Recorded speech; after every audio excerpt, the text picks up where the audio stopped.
এবার বাহির থেকে বৈঠকখানা থেকে হযরত মুসা আলাইহিস সালাম কসাইকে ডাক দিয়ে বলে, কসাই ভাই তাড়াতাড়ি মায়ের মুখ ছেড়ে দাও, মায়ের মুখ ধরার দরকার নাই, কেননা আল্লাহ তাআলা তোমার মায়ের দোয়া কবুল করেছেন। জোরে কোন সুবহানাল্লাহ।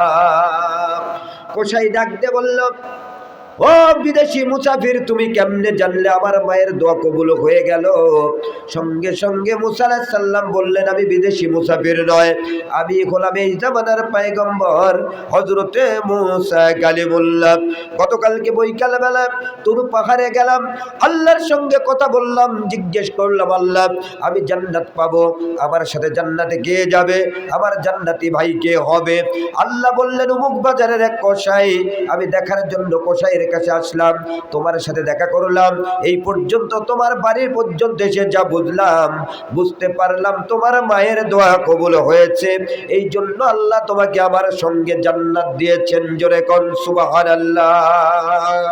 ওগো মা তুমি এই ধরনের শ্রেষ্ঠ নিয়ামত, তোমারই পদতলে রয়েছে জান্নাত। জোরে কোন ঠিক কিনা?